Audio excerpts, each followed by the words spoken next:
Bharatiya Janata party के कार्यकर्ताओं की जन सुनवाई का कार्यक्रम शुरू किया गया है।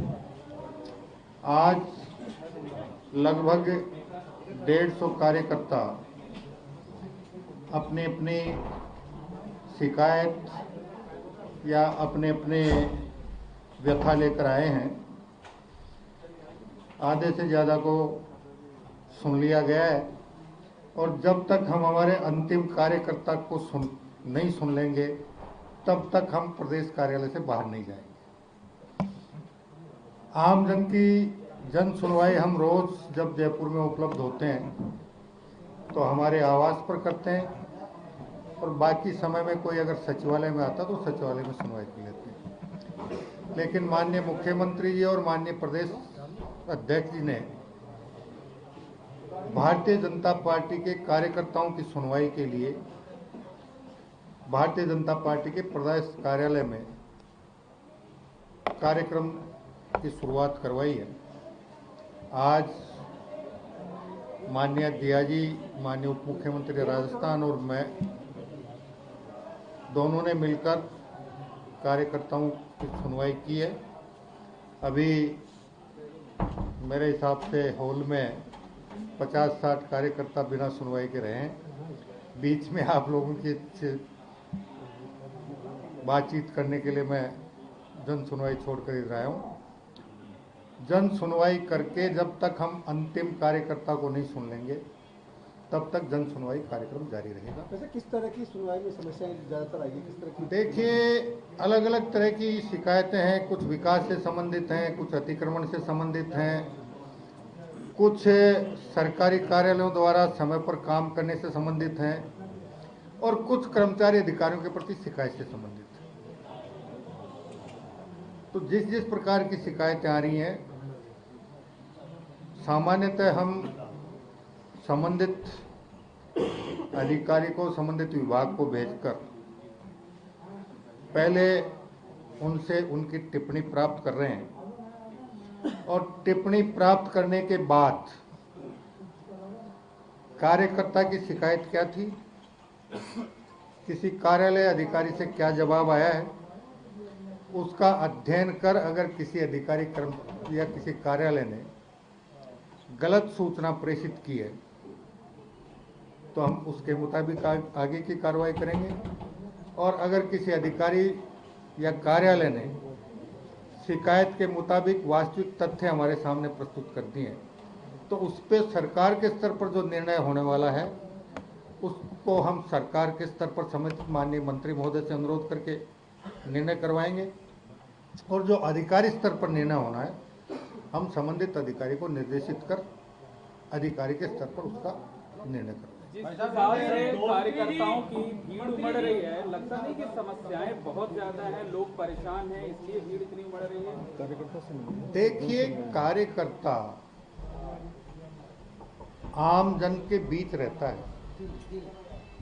और वो आम जन जो पार्टी के विभिन्न कार्यक्रमों में हमारे कार्यकर्ताओं के कहने से बढ़ चढ़ कर भाग लेता है, उनकी जो व्यथा है उन व्यथाओं को सुनकर उनके आवेदन लेकर हम तक जयपुर लेकर आ रहे हैं और हम प्रदेश कार्यालय में बैठकर उसकी जन सुनवाई कर रहे हैं। अब 8 करोड़ की आबादी में अगर प्रतिदिन, वैसे तो हमारे पास, जब मैं जयपुर में रहता हूं, मेरे आवास पर सुबह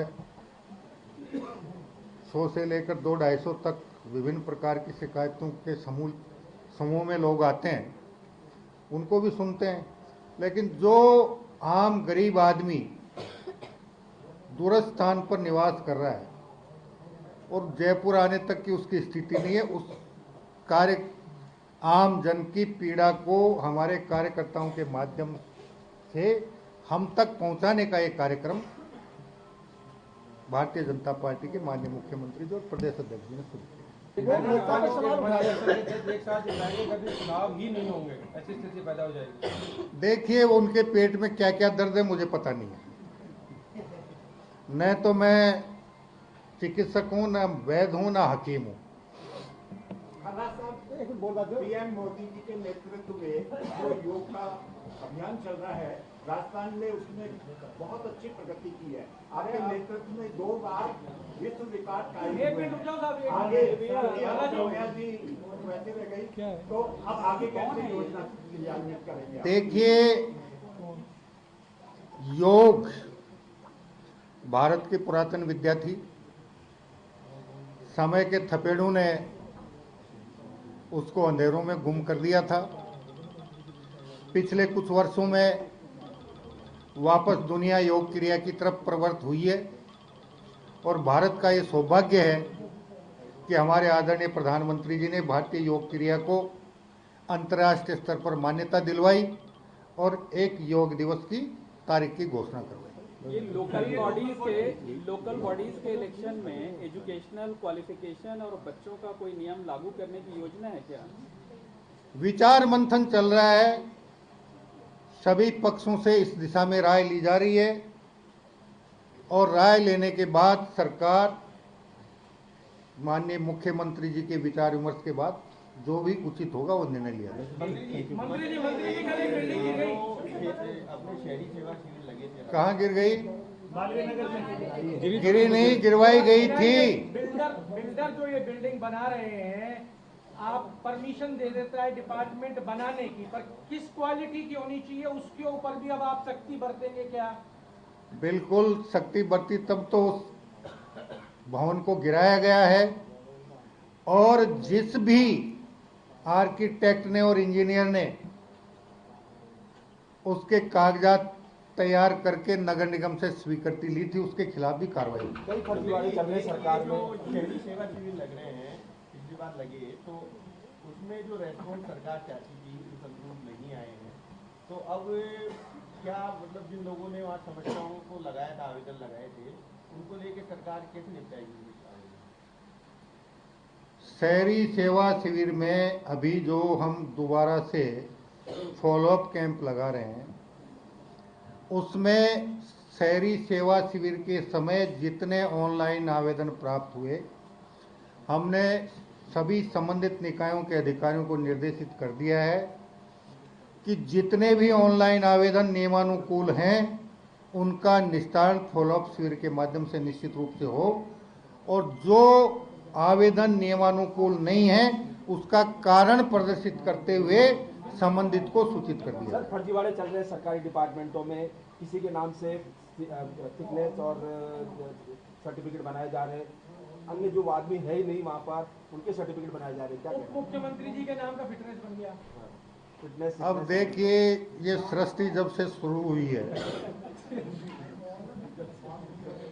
ये दोनों तरह की शक्तियां इस सृष्टि में उपलब्ध रही हैं। कभी सदाचारी शक्तियां प्रभाव में रहती हैं तो कभी राक्षसी प्रवृत्ति प्रभाव में रहती है। वो अपने कुकर्मों से कभी पीछे नहीं हटती। जैसे जैसे सदाचारी शक्तियों के सामने उनके कुकर्म आते हैं वैसे वैसे उनका इलाज किया। इलाज करेंगे पूरी इस तरह की जो गड़बड़ियां होती है उनका। जिसने गड़बड़ी किया निश्चित रूप से उसके खिलाफ कार्रवाई होगी। धन्यवाद। बोलिए। अरे हमारा भाई तो सबका सवाल है, वो तो हमारे प्लॉट वाला मामला अटका पड़ा, हमने ये पूछा। प्लॉट मैंने आपसे बहुत पहले भी निवेदन किया था, बैठ के आप आपस में सहमति बना लो और जिस दिन आप सहमत होकर ये कह देंगे कि हमारे सब पत्रकारों बंधुओं के बीच में ये सहमति बनी है, हम उसी के अनुरूप आगे की कार्रवाई शुरू करेंगे।